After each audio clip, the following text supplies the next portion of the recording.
भारत के वजीर खारजा जो हैं डॉक्टर जयशंकर, ये कह रहे हैं कि हम यूएनएससी को रिफॉर्म करना चाहते हैं।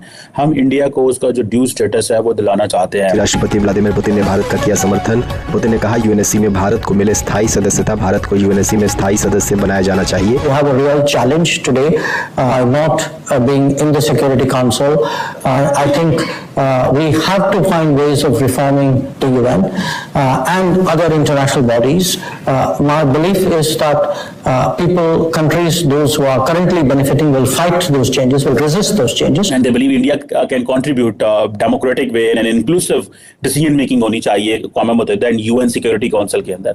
और दूसरा, इंडिया बार बार ये जो यूएनएससी के एक्सपेंशन की बात कर रहा है, तो वो कह रहा है जी रीजनल रिप्रेजेंटेशन होनी चाहिए कि इंडिया की जो यूनाइटेड नेशन सिक्योरिटी काउंसिल की रिफॉर्म की बात है, साउथ एशियन रीजन को कोई नहीं मौका मिला। डॉक्टर जयशंकर जो वो यूके में उन्होंने जो है वो कई जगहों पर बातचीत की कि जो 1 बिलियन पीपल जो है वो क्या सोचते हैं दुनिया के बारे में, यानी कि इंडिया के लोग जो है ना, वो क्योंकि अब मोस्ट पॉपुलस कंट्री बन चुका है तो वो इस तरीके से अपना टाइटल भी रखते हैं, तो ये बड़ा एक यानी इम्पैक्ट करने वाला जो टाइटल है। बल्कि 2+2 किया है। भारत में जाके वापसी पे डॉक्टर जयशंकर ने एक थप्पड़ भी मार दिया उनके मुंह में। उनका चलो निकलो यहां से। उन्होंने कहा क्या है? उन्होंने कहा है अमेरिका अब दुनिया की वाहिद सुपर पावर नहीं है। ये जाति दफा उन्होंने तोहफे में दिया उनको। वो अपनी इंडिया की एक पॉलिसी जो है उस हवाले से बहुत सारी चीजें बता रहे थे, लेकिन पाकिस्तान जो है वो स्टिल एक ही चीज कह रहा है कि जी हमें अफगान तालिबान को के कारोबार आज बंद कर देने हैं। समझ से ना आने वाली बात है, इसमें किसका कसूर है? अगर इंडिया उन तमाम कंट्रीज के साथ अच्छे रिलेशंस रख सकता है तो पाकिस्तान के साथ उसको अच्छे रिलेशंस रखने में कोई क्या मसला है? तो फिर इसका मतलब है कि मसला किसी और तरफ। जय हिंद दोस्तों, एमबीएम न्यूज़ में आपका स्वागत है। जैसे कि आप लोग जानते ही हैं कि भारत के विदेश मंत्री एस जयशंकर जी अभी यूके का दौरा किया, जहां पर उन्होंने भारत को यूनाइटेड नेशन सिक्योरिटी काउंसिल में एक स्थायी सदस्य बनाने की फिर से अपील की। भारत इसके लिए कई सालों से अपील कर रहा है, लेकिन हर बार चाइना बीच में आकर वीटो कर देता है और भारत को ये सदस्यता नहीं मिल पाई, क्योंकि चाइना ये जानता है कि भारत को अगर ये सदस्यता मिल गई तो उसके बाद चाइना को कोई नहीं पूछेगा, क्योंकि भारत इस समय दुनिया का एक लीडर बनकर उभरा है और सारी दुनिया भारत के नक्शे कदम पर चल रही है। लेकिन इसके बाद जैसे ही जयशंकर जी ने ये अपील की, इसके बाद व्लादिमीर पुतिन ने भी भारत का इसको लेकर समर्थन किया। ये सुनने के बाद पाकिस्तानी मीडिया की भी जलकर राख हो गई और उन्हें ये डर लगने लग पड़ा है कि कहीं अगर भारत स्थायी सदस्य बन गया तो चाइना के बाद पाकिस्तान पर भी भारत कई कड़े कदम उठाएगा। जिन जिन देशों को दहशतगर्दी का सामना करना पड़ता है उन्हें इससे फ़ायदा मिलेगा। तो चलिए आइए देखते हैं दोस्तों आज का वीडियो कि पाकिस्तानी मीडिया इस बारे में और क्या कह रही है। और वीडियो शुरू करने से पहले आपसे रिक्वेस्ट है, अगर आप चैनल पर नए हैं तो चैनल को सब्सक्राइब करके बेल नोटिफिकेशन के बटन को जरूर दबाइए। तो चलिए दोस्तों देखते हैं आज का वीडियो। जय हिंद, जय भारत। बाइडेन आएगा इंडिया तो वो कहेगा हम इंडिया को यूएन सिक्योरिटी काउंसिल का परमानेंट मेंबर बनाने के लिए वोट डालेंगे। प्रेसिडेंट बाइडेन, ओबामा आएगा तो वो यही कहेगा। ट्रंप आएगा तो वो यही कहेगा।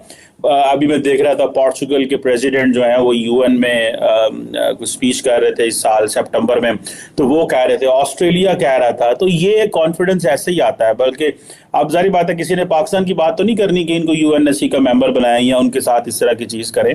तो ये क्वेश्चन है कि जी वो ये रीजनल रिप्रेजेंटेशन इंडिया कहता है जी इस खित्ते में हम ही है, चाइना तो ऑलरेडी है। लेकिन ये क्वेश्चन है कि भाई ये इंडिया अगर यूएनएससी का मेंबर बनता है, परमानेंट मेंबर बनता है, पाकिस्तान के लिए तो मसले ही मसले शुरू हो जाएंगे ना। और वो जो नेचुरल कॉन्फिडेंस इंडिया का होगा वो तो we won't be in a position to match it in any way. Pakistan उसको कभी कहीं मैच नहीं कर पाएगा क्योंकि पाकिस्तान की वो कैपेसिटी नहीं होगी उन चीज़ों को करने के लिए। वो तो उन प्लेटफॉर्म पे जहाँ पे हमारी एक्सेस ही नहीं है और ऑलरेडी वो उन प्लेटफॉर्म्स पर चला गया हुआ है। और इंडिया कह रहा है जी सिंस वर्ल्ड वॉर 2, अभी आप देखें वर्ल्ड वॉर 2 के बाद जो है जो कंटेम्प्रेरी जियोपॉलिटिकल लैंडस्केप है वो चेंज हो चुका हुआ है और दुनिया की जो बड़ी लार्जेस्ट मोस्ट पॉपुलस डेमोक्रेसी है उसको मौका दिया जाना चाहिए इस चीज़ के हवाले से। और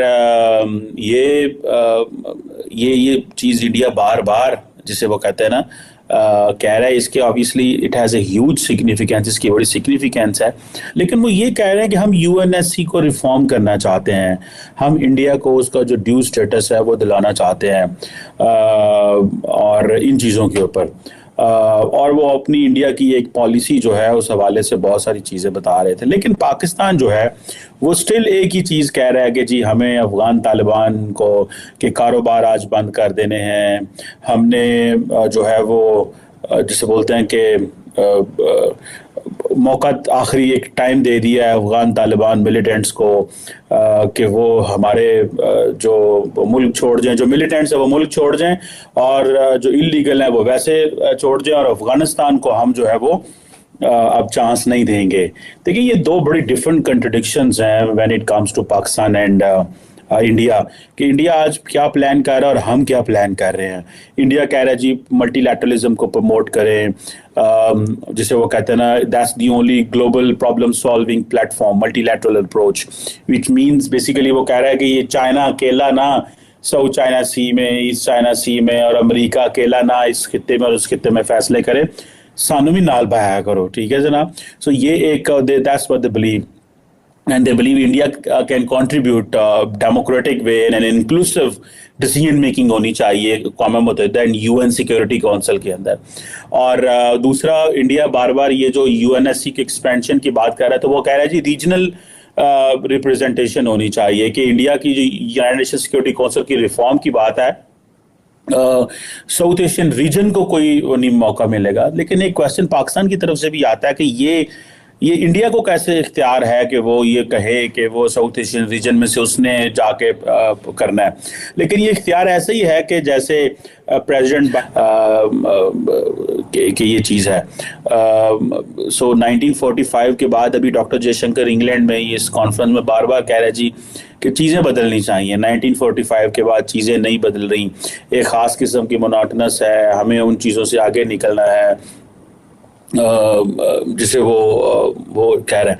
आप देखें ना, डॉक्टर जयशंकर अगर इंडिया अमेरिका के बारे में ये कह रहा है, that is a not a declining power but that is a country which is री इन्वेंटिंग इटसेल्फ, तो उसके इस बात की वैल्यू तो वर्थ आपको मिलेगी। लेकिन if somebody from Pakistan says this that, तो हम क्या कहेंगे अमेरिका के बारे में? हम कहेंगे और तो अनोसी मुदाखलत नहीं करन देंगे, और ऐसी इंज नहीं करन देंगे।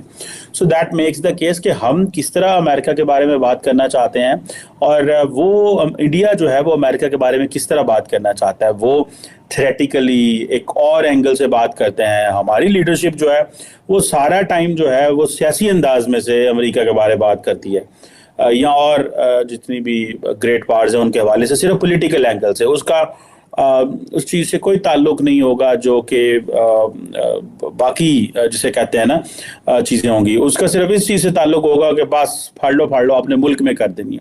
सो हमें इस चीज़ को we have to make it sure कि भाई how a country like Pakistan, हम कैसे अपने आप की रेलेवेंस रख सकते हैं। हम क्या अफगानिस्तान के बारे में बातें करते रहेंगे? ठीक है जी। अब हमारे वज़ीर आज़म ने अफगानिस्तान के बारे में कहा है जी कि अफगानिस्तान जो है ना, अब ये नया कट्टा बेसिकली उन्होंने खोल दिया हमारी जुबान में कि जी अफगानिस्तान के साथ हमारे तब मसले हल होंगे जहाँ एक लेजिटिमेट गवर्नमेंट आएगी। तो भाई पहले इस लेजिटिमेट गवर्नमेंट के बारे में तो हम लुटियां डाल रहे थे कि ये लेजिटिमेट गवर्नमेंट है, ये फलान है, टमकान है, दुनिया को कह रहे थे रिकग्नाइज करो इसको, हमारे भी तो देखें ना तो वो करने के। सो ये तो मुझे ऐसा लगता है कि हमारी जो अप्रोच है वो इसी तरह ही है। साढ़े पंजाबी कहते हैं डंग टपाओ अप्रोच, आई दी दिहाड़ी और कल दा दिन और परसों और चौथ और कोई वो नहीं है। अफगान तालिबान से हमने जपियां डालनी थी,